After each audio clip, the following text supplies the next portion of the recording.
சரணமையப்பா. வாருங்கள் எல்லோரும் வாருங்கள், சபரிமலைக்கு ஹரிஹர சுதனை காணவே வாருங்கள். வாருங்கள் எல்லோரும் வாருங்கள், சபரிமலைக்கு ஹரிஹர சுதனை காணவே வாருங்கள். சுவாமியே சரணமையப்பா, சரணமையப்பா.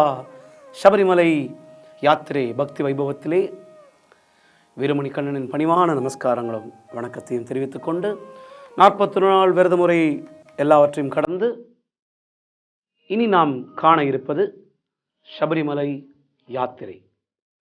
இந்த சபரிமலை புனித யாத்திரையை நாம் எப்படி போக வேண்டும், எந்த மாதிரி நியமனிஷ்டைகள் கடைபிடிக்க வேண்டும் என்பதை பற்றி சபரிமலை யாத்திரை பற்றி பார்க்க போகிறோம். அந்த வகையிலே சபரிமலை யாத்திரை முடிவு செய்த தேதி உடனே வழக்கம் போல இருமுடி கட்டுநிறை பூஜை, இருமுடியின் மகத்துவம் எல்லாவற்றையும் பார்க்க போகிறோம். இருமுடி எப்படி இந்த கான்செப்ட் வந்தது, எதனால ஐயப்பனுக்கு இருமுடி தாங்கி சரணம் விழித்து சன்னதி வருவோர் பல கோடி, எப்படி இந்த கான்செப்ட் வந்தது, ஐயப்பனுக்கு எப்படி இது வந்தது? பக்தர்களே, இந்த இருமுடி ஐயப்பனே தன் தலையில் தாங்கிய இருமுடி. ஆக்சுவலா எதனாலன்னா, மகிழ்ச்சியை வதம் பண்ணும்போது காட்டில் அவர் இருமுடியை தலையில் சுமந்து முன்முடியில் அந்த பொருட்கள், உணவுப் பொருட்கள் எல்லாம் வச்சுட்டு பின்முடியில் எல்லாத்தையும், ஏன்னா ஒரு அரக்கிய வதம் செய்வதற்கான ஒரு போர். ஆகவே காட்டில் நடந்து போய் தான் அவளை தேடி கண்டுபிடிச்சி வதம் பண்ணணும். பால் அபிஷேகம் நடக்கிறது, மலர் அபிஷேகம் நடக்கிறது, தேன் அபிஷேகம் நடக்கிறது. எல்லா தெய்வங்களுக்கும் தயிர், பாலால், பன்னீரால், சந்தனத்தில் பண்ணுறோம். ஐயப்பனுக்கு ஏன் நெய் அபிஷேகம்? அதுதான் அந்த மகத்துவம். நெய் என்பது ஆன்மா. அந்த ஆன்மா எவ்வளவு சுத்தம் உனக்கு தெரியுமா? நம்ம எல்லாம் இப்போ உயிரோடு நடமாடின்னு இருக்கோம். என்ன சொல்லுவோம் ஜென்ரலாக உலகத்தில்? நல்லது கெட்டது, பாசிட்டிவ் நெகட்டிவ். அதே மாதிரி நல்லவன் கெட்டவன் இதெல்லாம் இருக்குது. நல்லவங்களோ கெட்டவங்களோ ஒருவன் இறந்து விட்டால் அவனுடைய பெயர் அடிபடுகிறது. அது ஒன்று. இரண்டாவது, அந்த ஆத்மா நல்ல ஆத்மா கெட்ட ஆத்மா என்று எதுவுமே கிடையாது. ஒரே ஆத்மா தான்.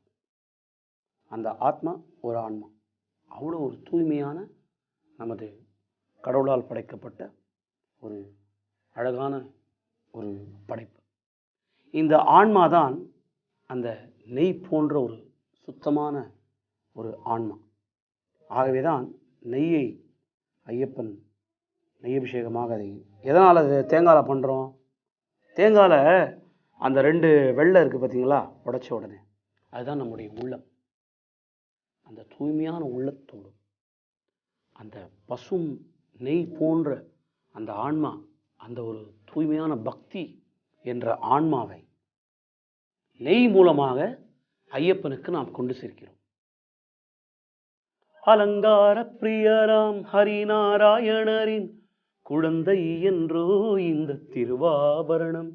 சுவாமி சரணம் சரணம். தவச்சூட்டை தணிக்க சிவனாரை போல ஐயனுக்கு பலவிதமாய் அபிஷேகம். சுவாமி சரணம் சரணம். அதாவது ஐயப்பன் அபிஷேக பிரியன், அலங்கார பிரியன். ஏன்? அப்பா சிவன் தவத்திலேயே இருக்கிறதுனால சூடாகவே இருப்பார் சிவபெருமான். அதனால தான் அவருக்கு அபிஷேகங்கள் பண்ணி பண்ணி பண்ணி பண்ணி அவரை நம்ம குளிர்படுத்தி சாந்தப்படுத்துகிறோம். அம்மா மகாவிஷ்ணு அலங்கார பிரியன். நல்ல கிருஷ்ணாவதாரம் பாருங்கள், எல்லாத்தையும் ஜம்மு ஜம்மு ஜம்முன்னு அலங்காரம் விதவிதமாக பண்ணி ஜொலிச்சுருப்பார்.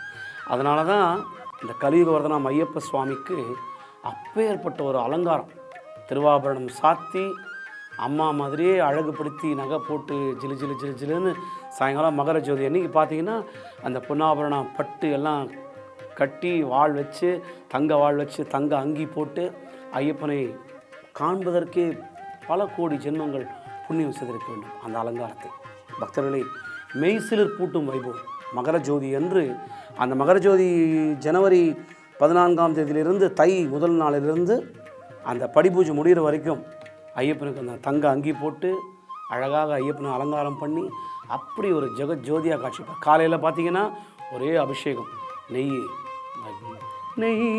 அழகொழுகும் ஐயப்ப தரிசனம் நினைவினில் பரிமளிக்கும். அந்த நெய், பால், தயிர், தேன், திருநீர் அபிஷேகம் பண்ணி பண்ணி பண்ணி சொர்ணாபிஷேகம் பண்ணி அந்த ஐயப்பனை அப்படி அந்த தவச்சூட்டில் இருக்கிற ஐயனா, நான் கூறியது போன்று தர்மசாஸ்தாவின் இந்த அவதாரத்திலே கலியுகத்திலே ஐயப்பன் ஒரு நித்திய பிரம்மச்சாரி. பிரம்மச்சாரினா பவர் ரொம்ப ஜாஸ்தி. அதனால தான் ஆஞ்சநேயருக்கு அவ்வளோ பவர், ஐயப்பனுக்கு அவ்வளோ பவர். ஏனென்றால் இவர்களெல்லாம் நித்திய பிரம்மச்சாரி. ஆகவே சபரிமலை யாத்திரை நெய்யின் மகத்துவத்தையும் இருமுடியின் மகத்துவத்தை பற்றி நாம் பேசிக்கொண்டிருக்கிறோம். தொடர்ந்து யாத்திரை புனிதர் எப்படி மனிதனை புனிதனாக்கும் இந்த சபரி யாத்திரையை மேற்கொண்டு நாம் பேசுவோம் என்று கூறி விடைபெறுகிறேன். சுவாமியே சரணம் ஐயப்பா.